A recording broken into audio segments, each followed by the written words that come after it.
Late one summer evening, a young woman named Emma decided to visit her childhood home, nestled on the outskirts of a small, forgotten town. It had been years since she'd been back, and she was drawn to the quiet, eerie woods surrounding the house. Emma had always felt an odd sense of unease whenever she stayed there as a child, but curiosity pushed her to return, hoping to connect with the past. As she approached the house, memories flooded her mind. Those late-night whispers that echoed from the walls, the shadowy figures that seemed to move just beyond her sight. Her parents had always brushed off her fears, telling her she was just imagining things, but Emma knew better. There had been something in that house, something that didn't belong. The house was unchanged. The creaking wooden floors, the musty smell that lingered in the air, and the faded wallpaper were all exactly as she remembered. Emma set her bags down and made her way upstairs to her old room, where she once lay awake, staring at the ceiling, trying to convince herself the strange noises were just the house settling. That night, as the wind howled outside, Emma couldn't shake the feeling that she wasn't alone. The house seemed to breathe with a life of its own. A soft tapping sound echoed from downstairs, faint at first, like someone gently knocking on the door. She thought it was the wind at first, but then it came again, louder this time, like someone was slowly walking through the house. Her heart raced as she cautiously crept down the staircase, the old wood groaning under her feet. The front door was slightly ajar, though she was sure she had closed it earlier. She stood there, staring at the door, when a chill ran down her spine. Something was wrong. The door creaked open fully, and Emma's breath caught in her throat as she saw a figure standing at the threshold. It was tall, too tall, and its features were obscured by a dark, tattered cloak. The figure didn't move, just stood there, staring at her with hollow, empty eyes. Emma froze, unable to look away. The figure slowly raised a hand, pointing directly at her. Suddenly she snapped out of her trance, bolting up the stairs and slamming her bedroom door behind her. Her mind raced as she fumbled for her phone, but there was no signal. The tapping from downstairs grew louder, now accompanied by the sound of something heavy dragging across the floor. Emma could hear it getting closer, the sound of boots scraping against the hardwood, inching toward her room. She tried to hold her breath, hoping whatever it was would go away.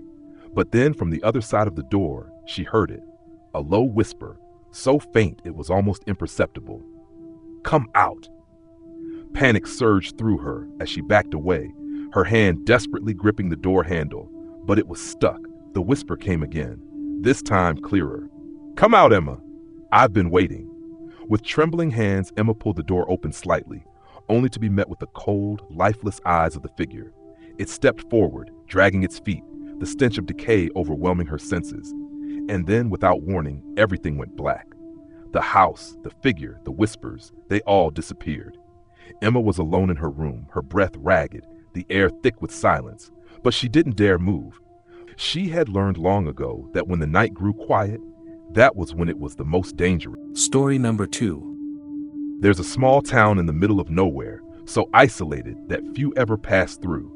It's the kind of place that never makes it onto maps, the kind of place you don't even think about when you're traveling long distances. In that town, there was an old diner on the edge of a narrow road that was rarely open. Locals knew not to go there after dark, but tourists, the curious ones, sometimes wandered in, thinking it was just a quaint spot for a quick meal. One late evening, a couple, Sarah and Greg, found themselves on a long drive, far from any familiar places. They had been driving for hours, and as night settled in, they grew desperate for a place to stop. Their GPS had lost signal, and they had seen no signs of life for miles. When they spotted the diner, a faint flickering neon sign casting an eerie glow in the distance, they decided to pull over. The interior was dim, with only a few empty tables and a counter that stretched along the length of the room. The air smelled stale, as though the place hadn't been properly aired out in years. A man stood behind the counter, wiping it with a rag. His face was blank, his movements mechanical. His eyes, though, were strange, pale, almost colorless, and his gaze seemed to pierce right through Sarah and Greg as they entered. "Are you open?" Sarah asked, her voice uncertain. The man nodded silently, his lips forming a tight line as he pointed to a booth at the far side of the room. It felt wrong, but the couple sat down anyway. The silence in the diner was unnerving, with only the faint hum of the fridge and the occasional clink of silverware breaking it. They scanned the menu, but everything seemed off. Each dish listed was either something they'd never heard of or had strange, nonsensical names. Nightmare burger, twilight soup, midnight pie. Anything you recommend? Greg asked, attempting to break the tension. The man didn't reply. He simply walked over to the kitchen, leaving the couple alone with the oppressive stillness. The low murmur of voices seemed to echo in Sarah's mind, but when she turned to look, no one was there. A shiver ran down her spine, but she shrugged it off. The man returned after a long pause, bringing with him 2 plates covered with domed silver lids. The food didn't look anything like what they'd imagined, but it didn't matter. They were starving. They dug in, hungry enough to ignore the unsettling feeling creeping up their backs. But after a few bites, something was wrong. Sarah felt dizzy, lightheaded, as though the room was spinning. Greg looked at her, his expression changing from one of hunger to confusion, his eyes widening. "Sarah, are you okay?" She didn't answer. Instead, she looked down at her plate and saw that the food had changed. The burger had turned to a dark, pulsing mass. The soup had coagulated into a thick, almost solid form. The pie was now oozing something dark and sticky, resembling something not from this world. Suddenly, the lights flickered and went out. The diner plunged into complete darkness. The silence was oppressive, broken only by the sound of something moving. Greg grabbed Sarah's hand, pulling her up.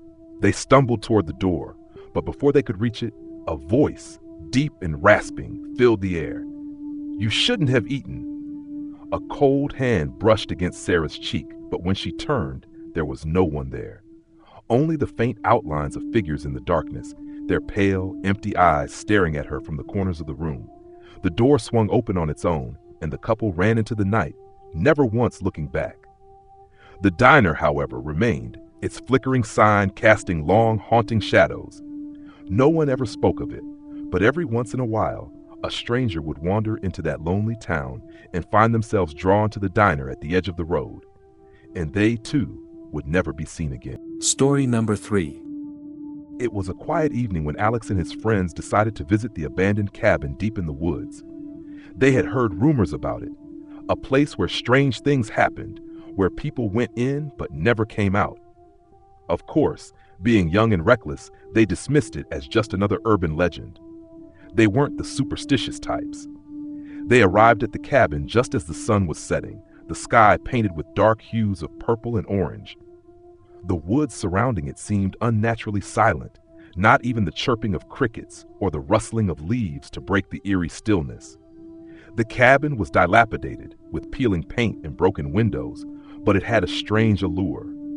As they stepped inside, a sense of dread slowly began to settle in their chests. The air inside was musty, thick with the smell of decay. There were remnants of old furniture, a chair tipped over in the corner, a table covered in dust and grime. But it wasn't the state of the cabin that unsettled them. It was the feeling that something was wrong. "We should have just gone to the lake," Alex muttered, nervously glancing around. But his friends were already exploring the rooms, laughing and joking as though they weren't standing in the heart of some long-forgotten nightmare. One of them, Chris, found an old book on the floor. It was a thick, leather-bound volume with strange symbols etched into the cover. His curiosity piqued. He opened it, flipping through the pages filled with archaic writing and illustrations of grotesque creatures, twisted faces, and dark rituals. A chill ran through the group as they gathered around him, peering over his shoulder. "What do you think this is?" Sarah asked, her voice barely a whisper. Chris shrugged. "Probably some kind of journal or a book of spells." That's when they heard it. A low, guttural growl that seemed to come from the floor beneath them. The ground rumbled, shaking with a deep, unnatural force. They froze, their hearts pounding in their chests. "Did you hear that?" Alex asked, his voice trembling. Before anyone could respond, the growl became louder, more distinct. It was followed by a series of sharp, piercing screeches, as though something was scraping against the walls. The floor beneath them creaked and groaned, like something was moving inside the very foundation of the cabin. Panicking, they rushed to the door, but it wouldn't open. It was as if something was holding it shut from the other side. The screeches grew louder, now accompanied by thumping sounds, heavy footsteps approaching. The temperature in the cabin plummeted, and their breaths became visible in the cold air. Suddenly, a shadow moved across the room, tall and twisted, a silhouette that seemed to defy logic. It was a humanoid figure, but it wasn't quite human. Its limbs were elongated and crooked, its face a mass of sharp angles and hollow eyes, empty and dark like a void. It tilted its head, and the sound of its neck snapping echoed in the silence. "Run!" Chris shouted, finally prying open the door with all his strength. The group burst out into the woods, but the thing, whatever it was, followed them. The growls and screeches rang in their ears, the sound growing closer and closer. They ran through the trees, branches clawing at their skin, the woods seeming to shift and change around them, as though they were trapped in a maze of nightmares. Alex could hear the thing behind them, its breath ragged and wet, the sound of its limbs dragging against the ground. He dared not look back, knowing that if he did, it would be the last thing he ever saw. They stumbled upon the edge of the woods, where the familiar road lay ahead. They didn't stop running until they reached their car. But even as they slammed the doors shut and sped away, the feeling of being watched never left them. The thing had never been human. It was something old, something that had been waiting in the dark for years, feeding off the fear of those who dared trespass. And as they drove, Alex glanced at the rearview mirror, and for a split second, he saw it, standing at the edge of the woods, watching them with those hollow, like endless eyes. It would wait for them, and it would always be there. No one spoke much after that night, but they all knew one thing for certain. The cabin wasn't abandoned. It had always been waiting for its next victim. Story number 4. Lily had always been fascinated by old places, abandoned houses, forgotten landmarks, and the sort of forgotten corners of the world where few dared to go. So when she heard about the old sanitarium on the outskirts of town, she couldn't resist the temptation to visit. It had been closed down decades ago after a string of mysterious deaths, and over the years the building had become a legend of its own. The locals called it the Hollow Ward, and they said it was cursed. Most of the stories were just rumors, nothing concrete, but Lily was curious. She wasn't one to believe in ghost stories, but something about this place felt different. The sanitarium was situated deep in the woods, hidden by thick trees and overgrown vines. By the time she arrived, the sun had dipped low in the sky, casting long shadows across the landscape. The building stood tall and imposing, its once pristine white walls now chipped and covered in layers of grime. The windows were boarded up, but here and there, gaps in the wood allowed glimpses of the darkness inside. Lily hesitated for only a moment before making her way toward the rusted gate that marked the entrance. The air was heavy with stillness, and a strange sense of unease crawled up her spine, but she shrugged it off as just the natural tension of being somewhere so forbidden. She stepped inside, her footsteps crunching on the gravel path. The doors to the sanitarium were already ajar, as if waiting for her. She felt an odd sense of anticipation, almost as though something was guiding her in. The lobby was silent. The air smelled stale, as though it hadn't been disturbed in years. The faint hum of old lights buzzed above her, flickering occasionally. A thick layer of dust covered everything, the tables, chairs, and even the old reception desk, where a single, rusted bell sat untouched. Lily pulled out her flashlight and began to explore, her footsteps echoing in the empty halls. She had always been drawn to places like this, the stories, the history, the mystery. But as she ventured deeper into the building, she started to feel like she wasn't alone. She would catch glimpses of movement in the corner of her eye, shadows shifting in the darkness, fleeting figures that disappeared the moment she turned to look directly at them. Suddenly, the sound of soft whispering filled the air. It wasn't loud, but it was there. She paused, listening closely, but the whispering faded just as quickly as it had started. Her heartbeat quickened, her skin prickling with a mixture of excitement and fear. She continued down a hallway lined with peeling paint, the atmosphere growing heavier with each step. Then, just as she was about to turn the corner, she heard it. A door creaking open slowly behind her. Lily spun around, but there was nothing there. The hallway stretched endlessly in both directions, empty and lifeless. She took a deep breath, trying to calm herself. It's just the wind, she thought. This place is falling apart. Of course, things will move on their own. But as she stepped forward again, the whispering returned, louder this time. It wasn't a soft murmur anymore. It was more distinct, like a group of voices chanting in unison. The hairs on the back of her neck stood on end, and she felt the overwhelming urge to leave. Before she could turn around, the temperature in the room dropped suddenly, and Lily's breath became visible in the cold air. She heard footsteps, heavy, slow, dragging, like something was moving toward her. She whipped around, the flashlight trembling in her hands, but saw nothing. Yet the footsteps continued, growing louder, closer. Panic surged in her chest, and Lily bolted down the hall toward the nearest exit. But the door she had come through was now shut tightly, as though someone had locked it from the inside. She tried to force it open, but it wouldn't budge. The footsteps were growing faster now, almost running toward her, and the whispering became a frantic chanting, filling her ears. With no way out, Lily turned to face the hallway once more, her flashlight flickering in her hand. The shadows seemed to shift and writhe, moving toward her like a living thing.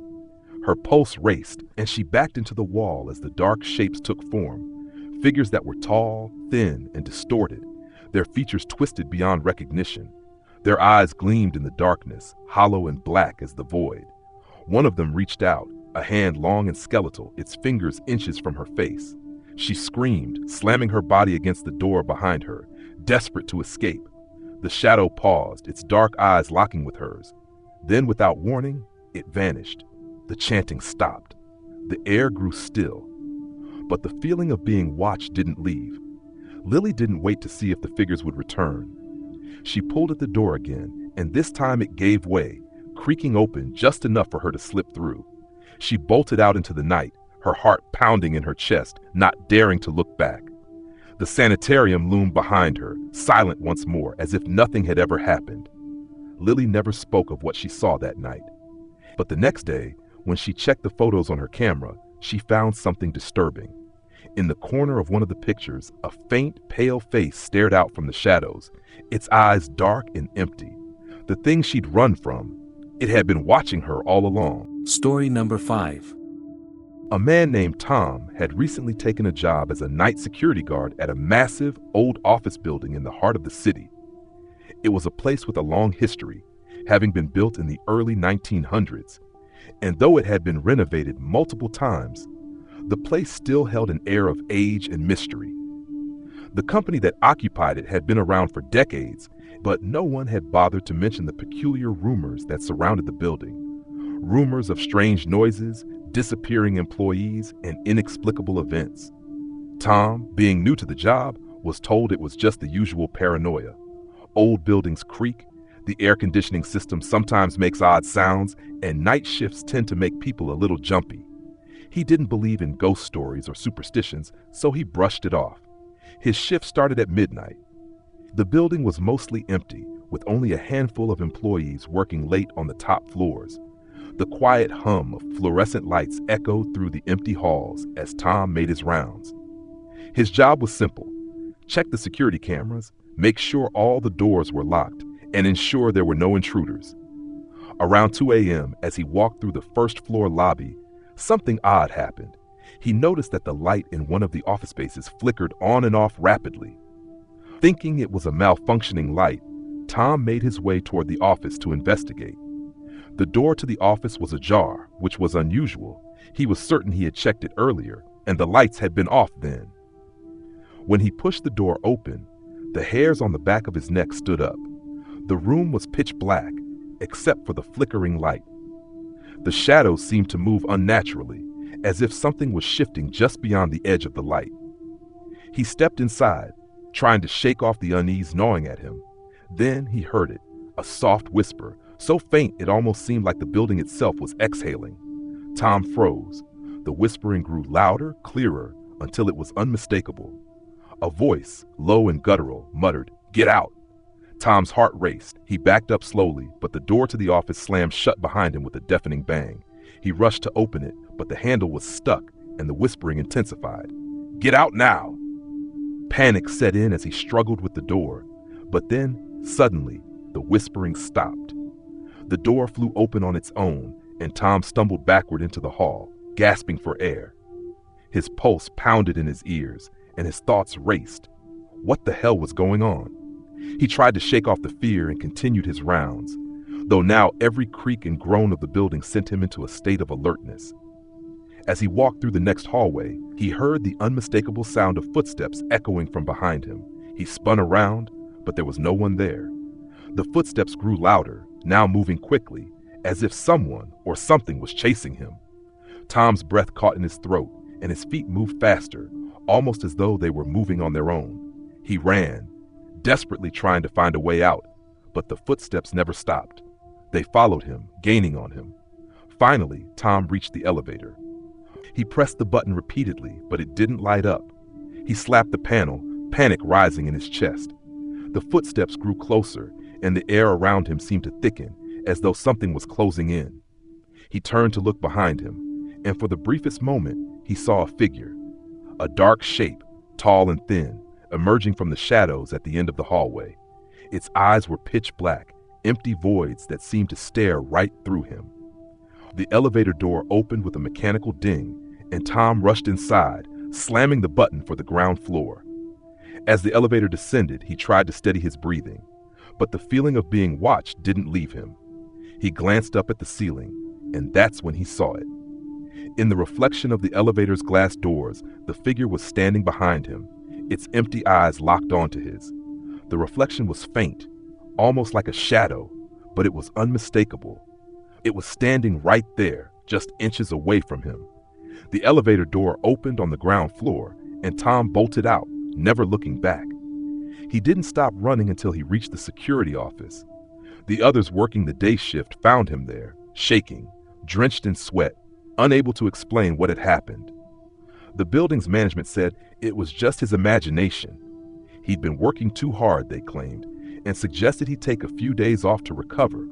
But Tom never went back. He couldn't shake the memory of those black eyes following him, and he couldn't ignore the feeling that something was still watching him, even after he left the building. The building still stands, of course. It's still full of employees working late into the night, though few of them mention the strange occurrences anymore. But every once in a while, the lights in that old office flicker on, and the whispering echoes through the halls. And those who listen closely might hear a faint voice, always the same message: get out. Story number 6.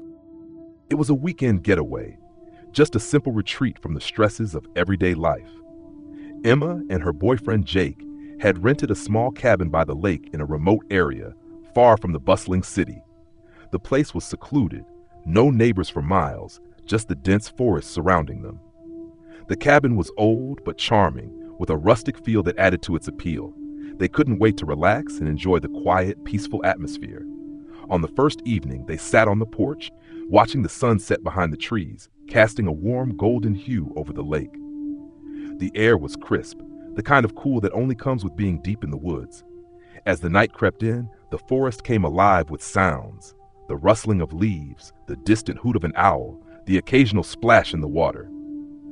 After dinner, they decided to take a walk along the lake.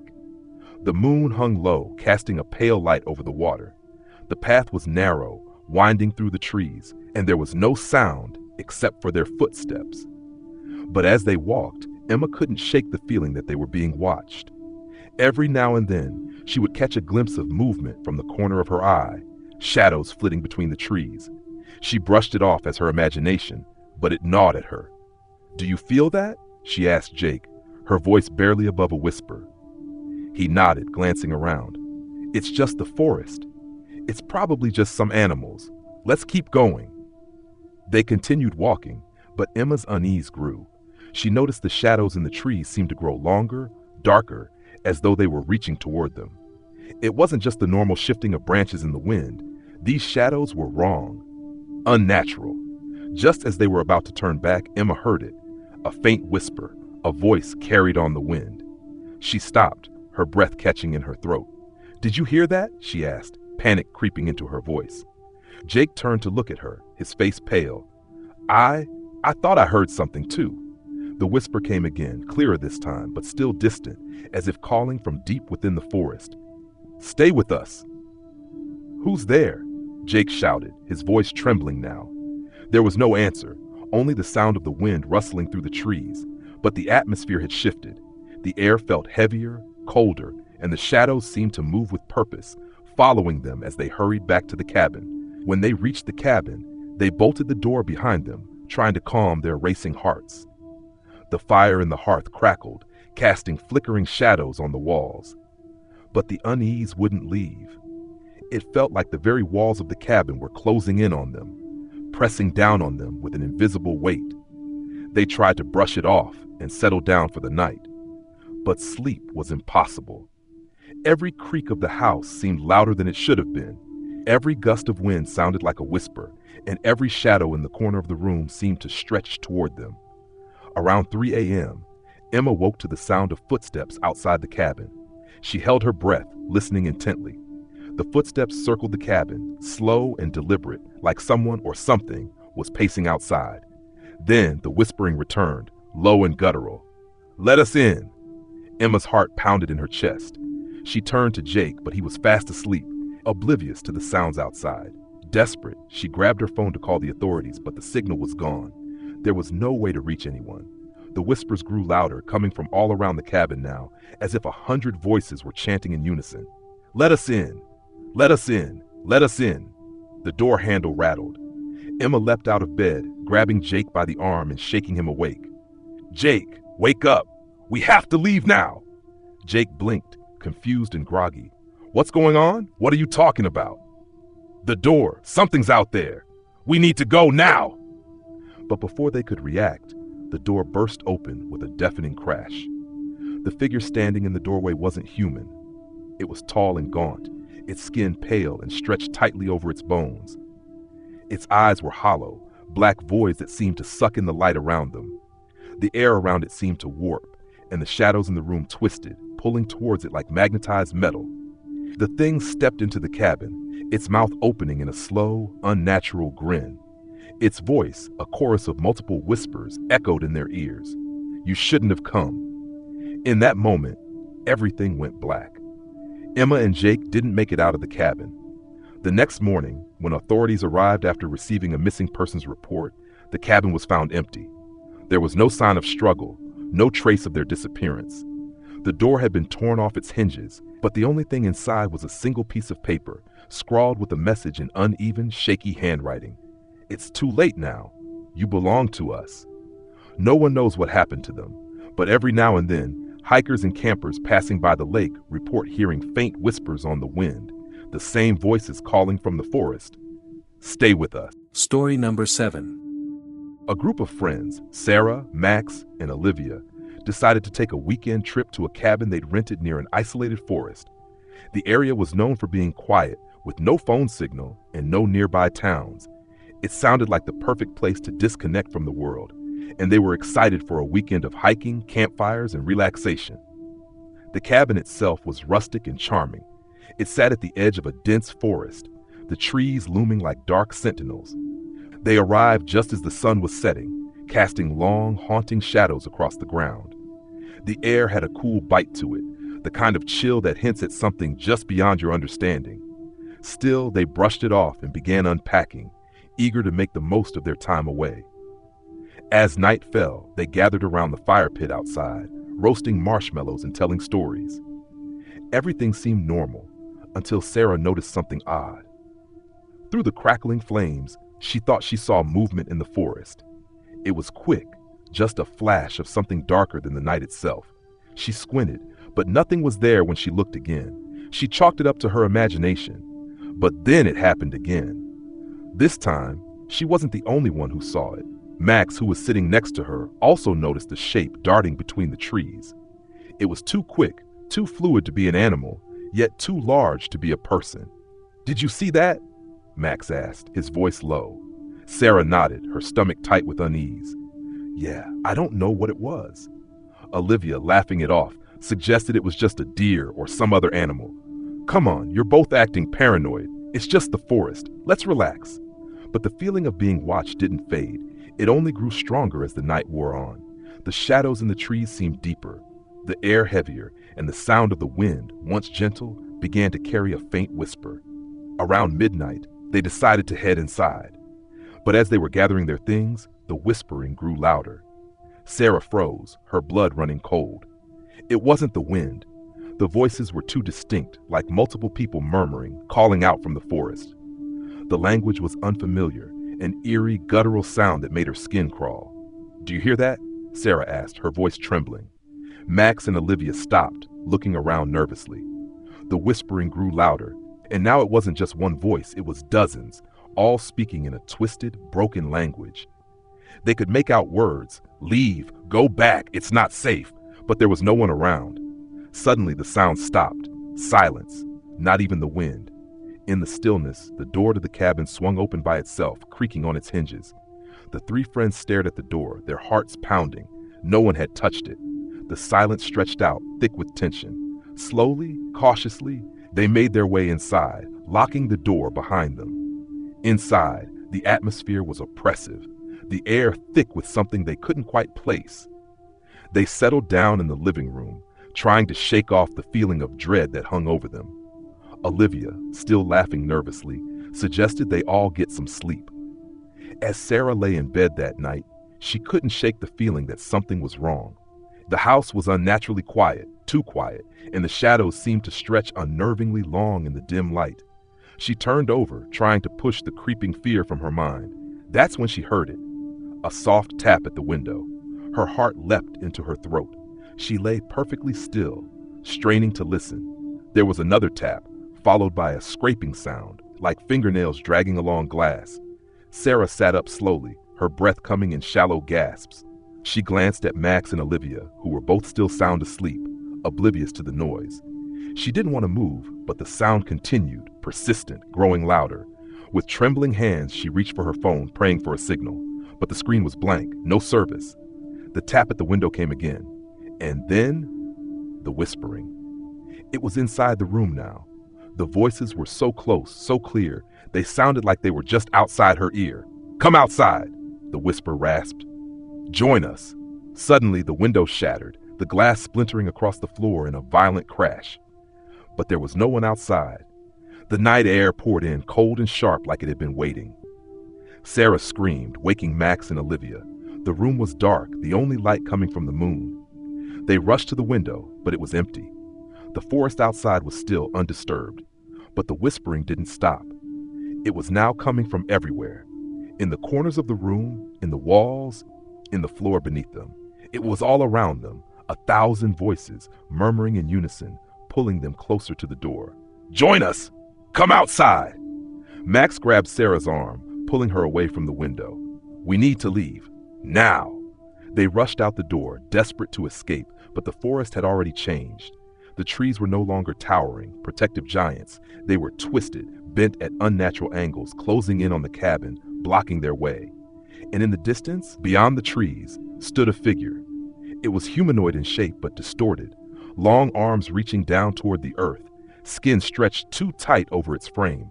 Its face was a void, black and featureless. It was watching them, and the voices were coming from it.